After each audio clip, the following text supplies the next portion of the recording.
A very good afternoon to you, students. Now we move on to the third part of the chapter, Me as a Citizen. That is page number 10, 11, 12, and 13. So we move on to the topic which says Obstacles to Democracy.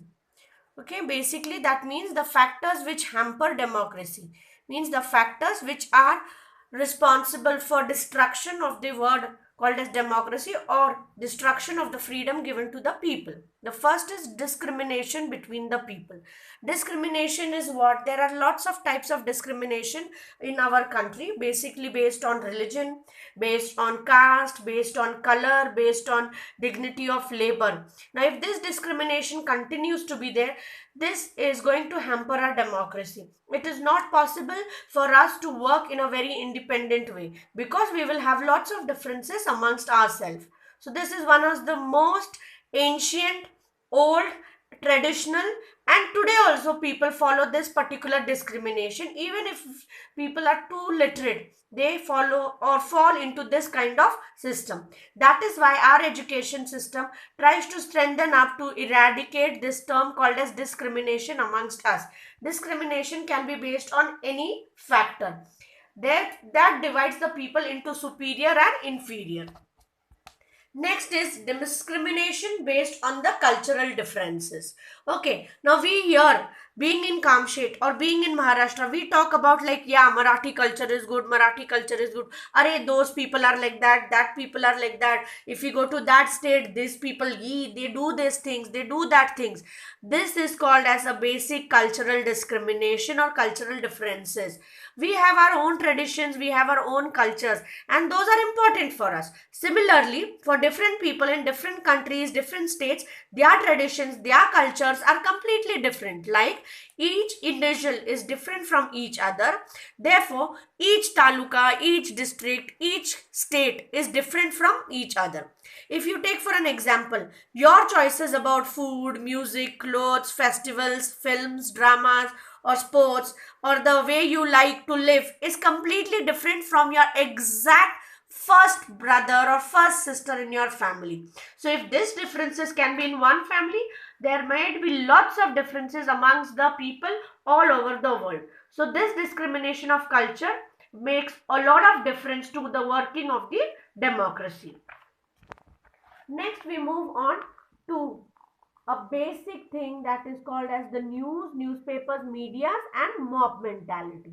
Now, news and newspapers, if there is any particular fact given or if there are any particular news into the newspapers, that should not affect you. It should be taken as a news that has reached you. People try to convert them into riots. Riots means dange, violent protests. They move on to the mobs, they move on to fight, they move on to kill each other, they move on to destroying the government property. So this basically hampers the democracy. That is, government has given you freedom to think, to talk, to make give actions, but this kind of news basically destroys. If you read old news, you read the newspapers, every newspaper you will have one particular news regarding the fights, regarding the two groups which have fought amongst each other, they have killed amongst each other. Next is mob mentality. Like if the people are very quiet or if the people are very normal, there must be a one single person who would try to irritate the mob, take up some igniting issue, take up some issue which might harm the mob. And if the people, like, what do you say, people follow them blindly, follow them like cows and buffaloes, they don't think. This disturbs the working of the government, working of the democracy. And in these particular situations, there is a lot of loss or destroy the property, that is the public property, that is the government property. We always, whenever we are also into the places, maybe the monuments, maybe the forts, we destroy them, we destroy the buses, we spit along the roads, we throw the garbage along the roadside. This destroys the democratic lifestyle of our country. Next is that we people do not differentiate between the facts and opinions. Now, maybe there are different people, so they have different opinions. I like a person or I like a cricketer who is an Indian, but you might be liking a cricketer who is from Pakistan, who is from cricketer who might be from South Africa, who might be from Pakistan, but that doesn't mean that you are an anti-country person. You have an opinion, but that's not a fact. So there should always be a difference between a fact and an opinion. So my dear students, when in the class also you have certain arguments, those are opinions, those are not the real facts, and in that particular condition also your class yourself has destroyed the school property, so you all have not behaved responsibly. Next is not verifying the facts. Okay, now not verifying the facts is what? Simple things. In your class also things happen. One person told you, array, this one was telling you about this thing, that one was, you will not verify and you will go and start fighting with that person in the washroom. You will try to push that person during the long breaks without getting it corrected or verified कि हाँ ये बात हुई थी क्या, did you talk about me like this, did you discuss this.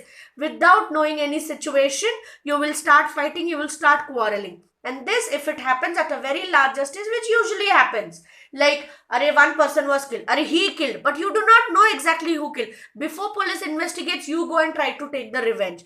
And this is a self-damaging. When you are damaged, slowly this damages your locality, your taluka, your district, and finally it disturbs the whole country. The last point of this chapter is basically individual small actions and their larger impact. So my dear students, whatever small things you try to do, whether it is positive or negative, it is going to affect our nation. Same way in the school also, I tell you, if you behave responsibly in the market, the name of the school is always appraisal. People try to talk about you good, and then basically they ask you from which school you are, which family you are. So they identify, oh, you are from such a good school, and automatically the prestige or the image of our school is raised. But if you behave very irresponsibly, you fight in the market, you talk nuisance, you behave very rudely in the market, people automatically try to ask, अरे कुणाचा पोरगा तू, कोणत्या शाळेत जातो तू. All these things affects the image of your family, affects the image of the school. So it is same with the nation. Like if media and schools have created awareness about like no pollution, behave responsibly, be a good citizen, and some people are really trying to do that, and if people try to do that, it automatically becomes that we are trying to rise up our national integrity, we are trying to rise up the democracy.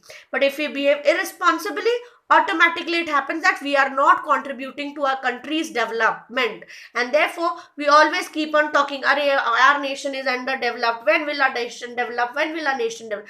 It is each individual is responsible for that. Not only the ministers or not only the government is responsible, we doing small things are responsible. Not to waste electricity, not to waste water around, take care of the public transport, always buy the tickets when you are traveling, when you are walking on the road, do not throw any garbage on the road, do not spit on the road, always pay the tax, fulfill all the government formalities to start any new business, to start any work.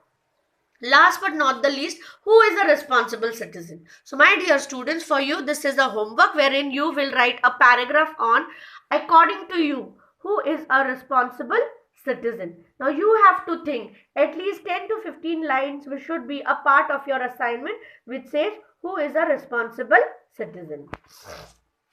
Now at the end of the chapter they have given you a basic chart which is democracy at home.